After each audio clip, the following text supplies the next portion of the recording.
Oke, sudah bisa ya? Sudah, Sir. Oke.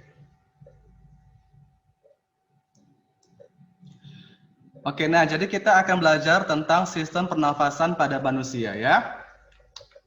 Oke, sebelumnya kita akan mengetahui dulu apa saja indikator dan tujuan pembelajaran dalam materi sistem pernafasan. Nah, untuk indikatornya, siswa mampu menjelaskan mekanisme pernafasan pada manusia, serta siswa mampu menjelaskan secara rinci tentang proses pertukaran gas-gas selama respirasi berlangsung, di mana tujuannya adalah siswa mampu membedakan proses pernapasan dada dan pernapasan perut, serta siswa mampu mengaitkan atau menghubungkan kapasitas udara paru-paru dengan cara dan kekuatan seseorang dalam melakukan respirasi. Oke, sebelumnya kamu harus tahu dulu apa saja daftar isi dari pembelajaran ini ya. Yang pertama adalah kita akan membahas tentang mekanisme pernapasan dada dan perut, kemudian volume dan kapasitas paru-paru, frekuensi pernapasan, serta mekanisme pertukaran oksigen dan karbon dioksida. Nah, peta konsepnya, you can take a look at this following concept map ya. Nah, kemarin pada pertemuan pertama kita sudah membahas tentang organ yang terlibat dalam sistem pernafasan yang diawali dari rongga hidung sampai paru-paru. Nah, untuk pertemuan kedua ini kita akan fokus kepada mekanisme pernafasan pada manusia. Nah, di mana di sini ada dua bagian, yaitu pernafasan dada dan pernafasan perut, serta di sini ada istilah ekspirasi dan inspirasi. Nah, langsung saja kita akan membahas tentang mekanisme pernafasan pada manusia. Oke, nah pernafasan adalah suatu proses pertukaran gas oksigen dan karbon dioksida. Proses pernafasan dipengaruhi oleh susunan saraf otonom. Nah, apa itu saraf otonom? Nah, sistem saraf otonom disusun oleh serabut saraf yang berasal dari otak maupun dari sumsum tulang belakang dan menuju organ tubuh yang berfungsi dalam mengatur fungsi-fungsi pemeliharaan seperti metabolisme, aktivitas kardiovaskular, pengaturan suhu, pencernaan, hingga pernafasan di luar kendali sadar. Jelas ya di sini bahwa proses pernafasan itu tentunya dipengaruhi oleh susunan saraf otonom. Nah, menurut tempat terjadinya pertukaran gas, maka pernapasan dapat dibedakan menjadi dua jenis ya. Yang pertama adalah pernapasan luar atau eksternal, yaitu pertukaran udara antara udara yang ada di alveolus dengan darah yang ada di kapiler-kapiler darah. Oke. Nah, sedangkan pernapasan dalam atau internal adalah pertukaran udara antara darah dalam kapiler dengan sel-sel tubuh. Nah, keluar masuk udara dalam paru-paru dipengaruhi oleh perbedaan tekanan udara dalam rongga dada dengan tekanan udara yang ada di luar tubuh. Nah, jika tekanan di luar rongga dada itu lebih besar, maka udara akan masuk. Proses inspirasi ya. Nah, sebaliknya apabila tekanan di rongga dada lebih besar, maka udara akan keluar. Proses ekspirasi. Nah, proses pernapasan selalu terjadi dua siklus, yaitu inspirasi atau menghirup oksigen atau memasukkan oksigen, serta ekspirasi atau mengeluarkan karbon dioksida atau CO2. Oke?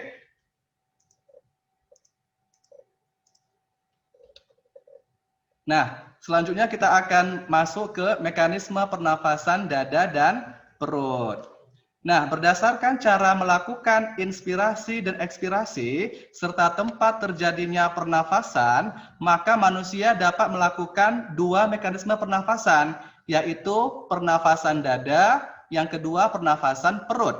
Nah, pernapasan dada merupakan pernapasan yang mekanismenya melibatkan aktivitas otot-otot antar tulang rusuk atau interkosta. Sedangkan pernafasan perut yaitu pernapasan yang mekanismenya melibatkan aktivitas otot-otot diafragma yang membatasi rongga perut dan rongga dada. Nah, Bisa diperhatikan gambar di samping, ini adalah mekanisme ekspirasi serta inspirasi dan juga mekanisme pernapasan menggunakan pernapasan dada dan pernapasan perut. Nah, di sini akan Bapak jelaskan bagaimana mekanisme pernapasan dada dan pernapasan perut ya. Nah, kita bahas satu persatu. Pernapasan dada. Di sini ada dua fase. Yang pertama fase inspirasi dan fase ekspirasi pada pernapasan dada. Nah, untuk fase inspirasi pernapasan dada, mekanismenya dapat dijelaskan sebagai berikut. Nah, otot antar tulang rusuk berkontraksi sehingga tulang rusuk akan terangkat atau dalam posisi datar sehingga menyebabkan paru-paru mengembang. Sehingga tekanan udara dalam paru-paru itu menjadi lebih kecil dibandingkan tekanan udara yang ada di luar tubuh. Sehingga udara luar akan masuk ke dalam paru-paru. Itu inspirasi ya, udara yang ada di luar akan masuk ke dalam paru-paru. Nah, kebalikannya untuk fase ekspirasi pada pernapasan dada, yaitu otot antar tulang rusuk berelaksasi atau relaksasi. Maka tulang rusuk akan menurun sehingga menyebabkan paru-paru akan menyusut atau mengempis sehingga tekanan udara yang ada di paru-paru itu lebih besar dibandingkan tekanan yang ada di luar tubuh sehingga udara akan keluar dari paru-paru, namanya fase ekspirasi. Nah, itu untuk mekanismenya ya. Nah, sedangkan mekanisme pada pernafasan perut itu sebetulnya sama saja dengan pernafasan dada, tapi bedanya adalah pada otot-otot yang saling terlibat. Nah, kalau untuk pernapasan dada itu yang terlibat adalah otot-otot antar tulang rusuk. Namun, untuk pernapasan perut ini yang terlibat adalah otot-otot diafragma. Oke? Nah, akan Bapak jelaskan bagaimana mekanisme untuk pernafasan perut pada inspirasi dan ekspirasi ya. Nah, untuk fase inspirasi pada pernafasan perut, nah, sekat rongga dada atau diafragma berkontraksi, di mana posisinya dari yang semula melengkung itu menjadi datar atau flat, sehingga paru-paru akan mengembang, di mana tekanan udara yang ada di paru-paru itu lebih kecil dibandingkan dengan tekanan udara yang ada di luar tubuh, sehingga udara akan masuk ke dalam paru-paru. Nah, kebalikannya, fase ekspirasi pada pernapasan perut, yaitu sekat rongga dada atau diafragma akan relaksasi atau rileks, di mana posisinya dari yang mendatar berubah menjadi melengkung, sehingga paru-paru akan mengempis, di mana tekanan udara yang ada di paru-paru itu lebih besar dibandingkan tekanan udara yang ada di luar, sehingga udara keluar dari paru-paru. Nah, jelas ya di sini perbedaan antara mekanisme pada pernapasan dada dan pernapasan perut, baik secara fase inspirasi maupun ekspirasi. Bedanya terletak pada otot-otot yang terlibat. Oke? Nah, selanjutnya kita akan membahas tentang volume dan kapasitas paru-paru ya. Nah, volume udara yang dinafaskan sangat bervariasi atau beragam, sebab dipengaruhi oleh cara dan kekuatan seseorang dalam melakukan respirasi. Nah, pada orang dewasa seperti kita, volume paru-paru itu berkisar antara 5 sampai 6 liter. Ya. Nah, di sini ada beberapa komponen yang terlibat di dalam volume udara. Ada 4 ya. Yang pertama, udara pernafasan biasa atau volume tidal, disingkat dengan VT. Apa itu volume tidal? Volume tidal adalah udara yang masuk dan keluar paru-paru pada saat pernafasan biasa. Ya, di mana volume udaranya adalah sekitar 500 ml. Oke. Yang kedua adalah udara cadangan inspirasi atau udara komplementer atau disingkat dengan UK. Nah, UK itu adalah udara yang masih dapat dimasukkan ke dalam paru-paru secara maksimal setelah melakukan inspirasi secara normal. Nah, volume udara yang terdapat pada UK itu sekitar 2.500 sampai 3.000 ml. Yang ketiga, udara cadangan ekspirasi atau udara suplementer disingkat dengan US. Nah, udara suplementer adalah udara yang masih dapat dikeluarkan dari paru-paru secara maksimal setelah melakukan ekspirasi biasa. Berarti di sini kebalikan dari UK ya. Nah, kalau UK tadi dia setelah melakukan inspirasi normal. Kalau US itu setelah melakukan ekspirasi normal atau biasa. Nah, di mana untuk volume udara yang terdapat pada US itu sekitar 1.250 hingga 1.300 ml.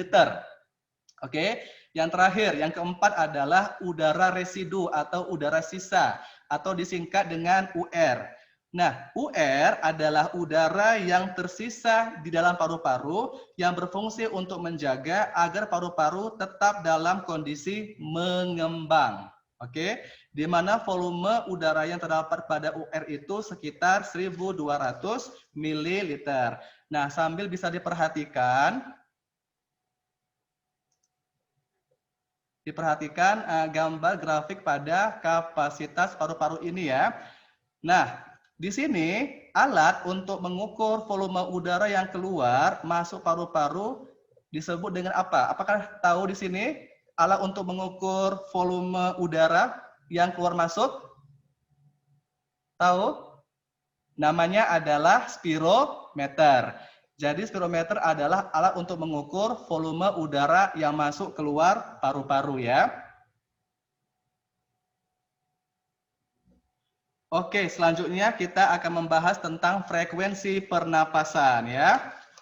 Nah, frekuensi pernapasan merupakan intensitas memasukkan atau mengeluarkan udara per menit dari dalam keluar tubuh atau dari luar ke dalam tubuh, berkisar antara 16 sampai 18 kali. Nah, di sini ada 5 faktor yang mempengaruhi frekuensi pernafasan. Yang pertama, usia atau umur. Yang kedua, jenis kelamin atau gender. Yang ketiga, suhu tubuh atau temperatur. Yang keempat, posisi tubuh atau kedudukan tubuh. Serta yang kelima adalah aktivitas atau kegiatan seseorang. Ya, kita bahas satu persatu. Nah, usia.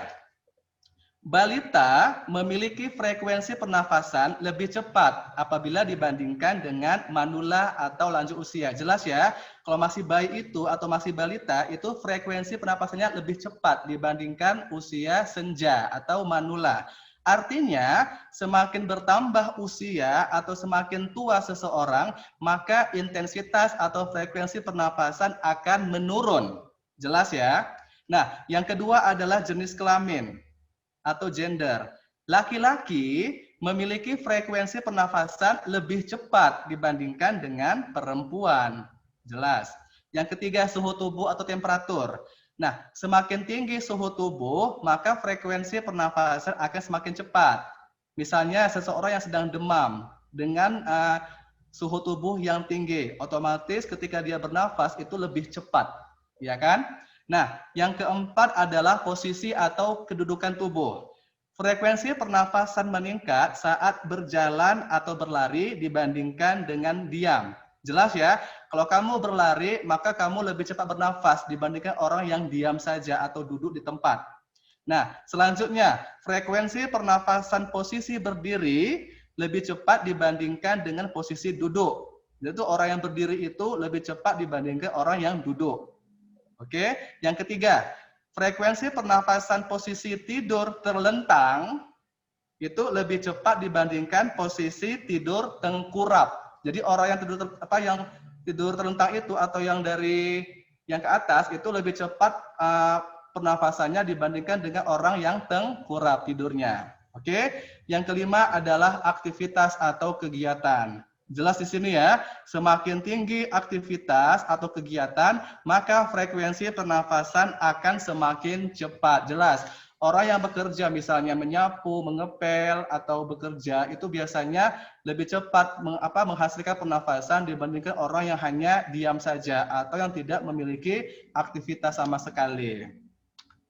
Oke, nah selanjutnya kita akan belajar tentang mekanisme pertukaran oksigen dan karbon dioksida ya. Nah, di sini ada dua pertukaran, yaitu pertukaran oksigen dan pertukaran karbon dioksida. Nah, untuk pertukaran oksigen dalam keadaan biasa atau normal, jumlah oksigen yang dibutuhkan sebanyak 300 ml per hari per individu. Ya jelas ya. Nah, kita itu membutuhkan oksigen kurang lebih 300 ml per hari. Nah, sekitar 97% oksigen yang masuk ke dalam darah akan diangkut oleh hemoglobin atau eritrosit. Apa itu eritrosit? Tahu eritrosit? Sel darah merah. Bagus, sel darah merah, jelas. Nah, oksigen yang terikat dalam Hb, apa itu Hb? Ada yang tahu? Hemoglobin. Bagus, Daeng, hemoglobin. Oksigen yang terikat atau terfiksasi dalam hemoglobin dikenal dengan oksihemoglobin atau HbO2. Nah, dengan reaksi sebagai berikut. Hb4 ditambah 4O2 akan menghasilkan 4HbO2. Itu adalah reaksi dari oksihemoglobin ya, apabila oksigen itu terikat di dalam hemoglobin atau Hb. Sisanya adalah 2-3% akan larut dan diangkut oleh plasma darah. Jelas ya? Nah, di sini ada prosesnya. Nah, untuk prosesnya itu berlangsung secara difusi. Oke? Nah, tahu difusi apa pengertiannya? Difusi adalah, ada yang tahu di sini? Udah belajar difusi waktu di semester sebelumnya? Difusi adalah gerakan molekul yang bergerak atau berpindah dari konsentrasi yang tinggi ke rendah, Sir. bagus, tinggi ke rendah. Bagus ya. Nah, jadi untuk pertukaran oksigen itu berlangsung secara difusi, bergerak dari konsentrasi atau tekanan tinggi ke rendah ya. Bagus. Nah, yang pertama, tekanan oksigen di udara itu sekitar 160 mm air raksa. Di alveolus itu 105 mm air raksa, di arteri sekitar 100 mm air raksa, di jaringan tubuh 40 mm air raksa, serta di vena itu kurang dari 40 mm air raksa. Itu tekanannya ya. Itu masing-masing berbeda antara setiap daerah atau area.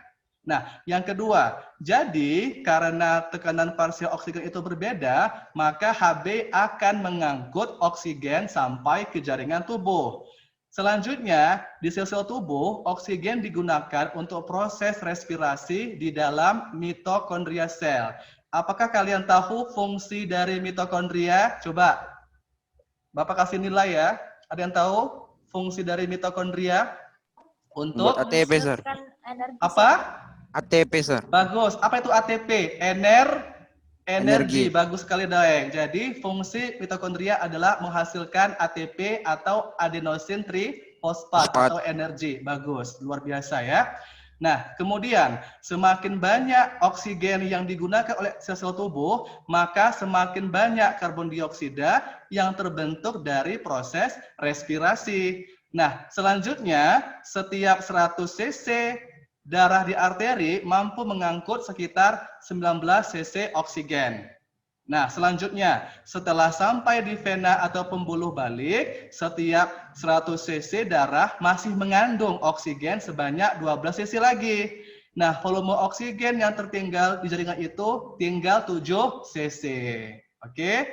Nah, yang terakhir, jika volume darah ada 5 liter atau kita konversikan menjadi 5000 cc, maka volume oksigen yang sampai ke jaringan sekitar beredar adalah 5000 dibagi 100 dikali 7 cc. Maka hasilnya adalah 350 cc ya. Apabila ada volume darahnya 5 liter. Nanti kalau ada pertanyaan, apabila volume darahnya 7 liter, berapakah volume oksigen yang beredar? Gampang ya, tinggal kamu buat ke dalam persamaan. Misalnya 7 liter, berarti 7.000 dibagi 100 dikali 7. Gampang ya untuk mengerjakannya. Oke, itu adalah mekanisme pertukaran oksigen. Nah, yang kedua adalah pertukaran CO2 atau karbon dioksida ya. Nah, di mana proses respirasi sel jaringan tubuh akan menghasilkan CO2. Hal ini menyebabkan tekanan parsial CO2 atau PCO2. Saya tanya, itu P singkatan dari apa? Coba.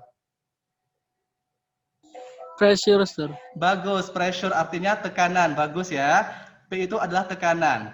dalam sel tubuh lebih tinggi dibandingkan di kapiler vena, sehingga CO2 berdifusi ke vena atau pembuluh balik dan dibawa ke paru-paru. Itu pertukaran CO2 yang ada di dalam tubuh ya. Nah, prosesnya sama seperti yang ada di O2 tadi, sama-sama secara difusi. Oke. Nah, yang pertama, tekanan CO2 di jaringan tubuh itu sekitar 60 mm air laksa. Tekanan yang ada di vena itu 47 mmHg. Di alveolus itu 35 mm air laksa, dan yang ada di luar tubuh itu sekitar 0,3 mm air laksa. Ya. Yang kedua, karena perbedaan tekanan parsial tersebut atau P tadi, akhirnya CO2 akan dikeluarkan dari tubuh melalui ekspirasi. Berarti ketika kamu menghembuskan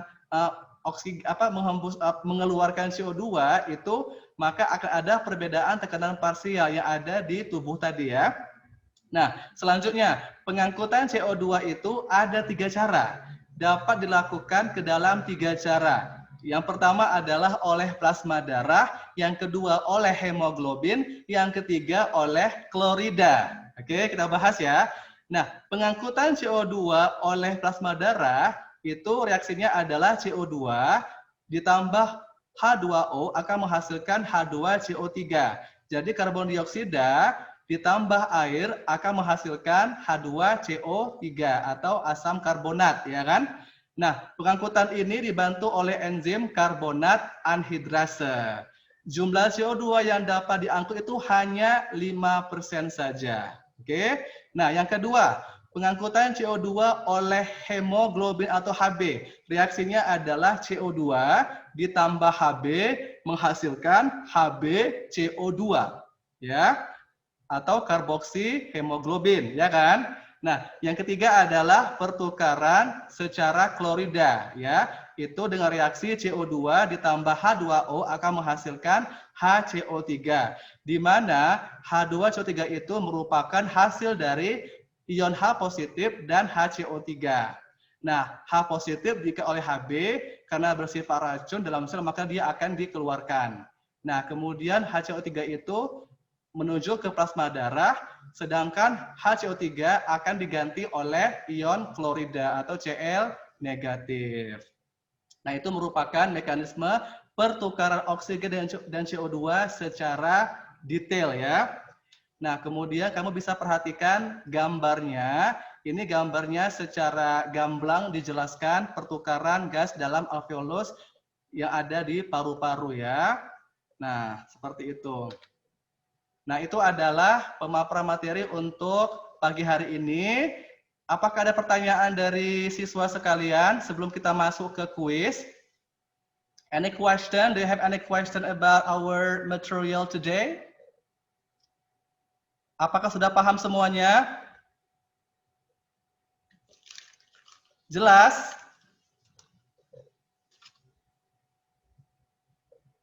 Jelas ya? Monica ada pertanyaan? Jelas, Sir. Oh, Mustaqim jelas ya? Oke, jelas. Oke, kalau jelas kita akan masuk ke kuis. Jika ada pertanyaan silakan, kalau nggak ada kita langsung masuk ke pertanyaan ya. Yang bisa menjawab akan Bapak kasih nilai kuis ya di DKN ya. Nah, pertanyaan pertama. Inspirasi dada dapat menyebabkan. Apa jawabannya? 1, 2, 3, 4, atau 5? 3 kali, Sir. Apa jawabannya, Daeng? 3, Sir. Bagus, 3. Riyadi berapa jawabannya? Apa jawabannya? 3 tadi, Sir. Saya ngomong, Bagus. Sir. Iya, betul ya, betul. Siapa duluan, Daeng atau Riyadi tadi? Tadi yang duluan ngomong siapa? Daeng atau Riyadi? Yang jawab 3. Atau dua-duanya? Dua-duanya ya. Oke, berarti kalian dapat nilai kuis ya, dapat 100. Betul. Nomor 1 jawabannya adalah 3. Inspirasi pernapasan dada menyebabkan otot tulang rusuk berkontraksi dan volume paru-paru membesar. Apa alasannya? Jelas. Ya. Pernapasan dada dimulai dari kontraksi yang terjadi pada otot antar tulang rusuk yang menyebabkan dada akan terangkat dan rongga dada akan membesar. Karena rongga dada membesar, tekanan udara di rongga dada akan lebih kecil daripada yang ada di luar, sehingga udara luar akan masuk ke dalam rongga dada dan diteruskan menuju ke paru-paru. Berarti jawabannya adalah 3 ya. Bagus. Oke, next question. Pertanyaan selanjutnya yang kedua. Perhatikan reaksi-reaksi berikut ya. Di sini ada 4 reaksi. Langsung pertanyaannya. Reaksi yang terjadi pada pernapasan internal adalah apa jawabannya? 1, 2, 3, 4 atau 5?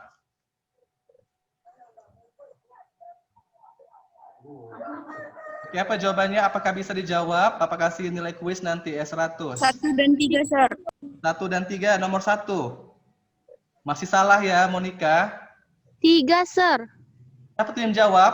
Saya, Sir Monica, Sir. Oh, Monica. Bagus. Monica, jawabannya adalah 3. 2 dan 3. Apa alasannya? Ya, sesuai kan? Tadi kan udah Bapak jelaskan reaksi-reaksi pada mekanisme pertukaran oksigen sama CO2. Jawabannya adalah 2 dan 3. Bagus. Oke, pertanyaan nomor 3 ya. Silakan dijawab. Pernapasan dada dan pernapasan perut Otot yang terkontraksi, Sir. memiliki perbedaan Otot yang berkontraksi, Sir. Otot yang berkontraksi. siapa Daeng? Iya, Sir. Iya, Sir. Bagus. Nomor 3 jawabannya ya, otot yang berkontraksi. Bagus sekali. Coba Riyadi kamu jelaskan perbedaan antara pernapasan dada dan perut secara otot. Gampang ya? Kalau pernapasan dada menggunakan apa, Sir? Tulang rusuk, Sir. Bagus. Kalau Kalau perut, pernapasan perut, otot diafragma, Sir. bagus sekali. Jelas ya? Nah, untuk organnya sama. Apakah prosesnya sama? Sama ya, bagus. Yang berbeda adalah otot yang bekerja. Untuk prosesnya sama ya, bagus. Pertanyaan terakhir, last question. 1, Sir. Apa jawabannya? 1, Sir. 1, Sir. Jangan asal-asal ya, coba dipikir dulu apa jawabannya. 1, Sir. Volume cadangan inspirasi. Volume cadangan inspirasi. Masih salah ya. Ketika kita ingin mencoba menahan napas dalam air, biasanya kita menahan napas sedalam-dalamnya sebelum mulai menyelam. Volume udara yang kita hirup disebut dengan volume apa? Kapasitas total, Sir. Kapasitas total. Masih salah. Kapasitas inspirasi, Sir. Apa jawabannya? Kapasitas inspirasi. Kapasitas inspirasi. Siapa yang jawab tadi? Ini, Sir. Putri Dini, bagus. Jawabannya adalah 5. Kapasitas inspirasi. Apa itu kapasitas inspirasi? Yaitu volume tidal ditambah volume udara komplementer disebut dengan kapasitas inspirasi. Bagus sekali ya. Nah, bagus. Nah, demikianlah materi kita pada pagi hari ini tentang mekanisme pernafasan.